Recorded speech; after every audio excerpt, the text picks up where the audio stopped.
But the sisters had like 3 years of training when you first began, to kind of get you accustomed to the life of a sister. And during that time, the first year, there were 3 years, and the first year you went to college somewhere, so that's what I did. But also there was a sister who was in charge of what we would call today development. She was the treasurer of the order, and she'd worked for the stock exchange in New York or something, someplace up north, but she needed some help. And they found out that I liked numbers and I was good at numbers, so they said, "Oh, that you would be perfect to help with that." So I did. And at that time, uh, any investments that you had, you took them to the bank. You got on the bus and you took them to the bank in Fort Worth and that kind of thing. So I did that kind of work, but I wasn't being trained to be a teacher. So finally, after the 3 years, though, the superior asked me, she said, "We're thinking about you continuing to help the treasurer, Sister Ray Evan, with the money or teach in the classroom." And I thought,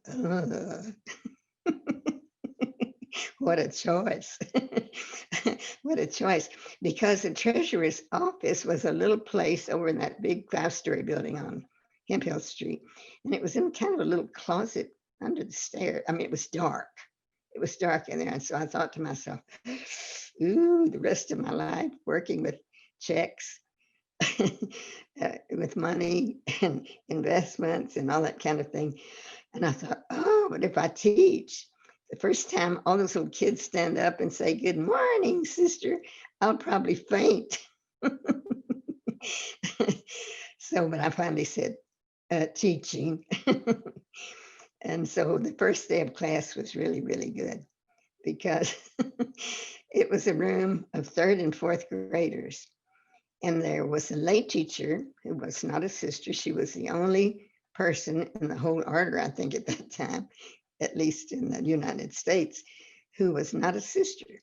But for some reason, and I don't know what the reason was now, but she left, but she had very good order and she was excellent with this third and fourth grade group. So she left and I was to take over.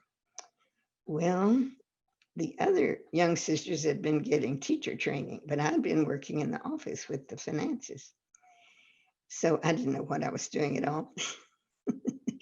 So about my recess, I had taught everything.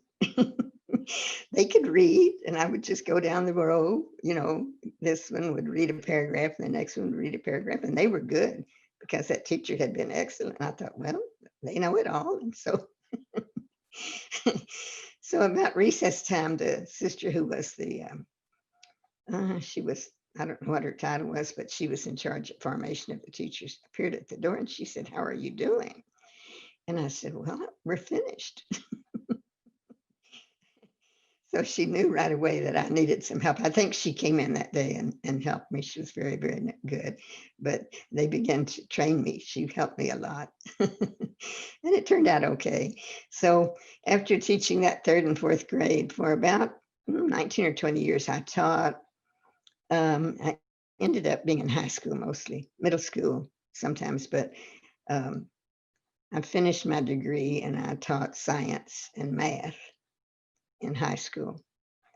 So that was interesting and I liked it, but it was more the relationship with the girls that I liked because at that time we lived in the big 5-story building over on Hemphill Street. And the high school girls, there were 3 or 4 of them that would come home with me sometimes after school, and we would wash windows in that big building up on the 4th floor. And the way we did it, one of the girls would sit in the window, sitting on the outside, and I would hold on to her legs, and she would wash the outside, and we'd take turns. And we had real clean windows on every floor. So they were great.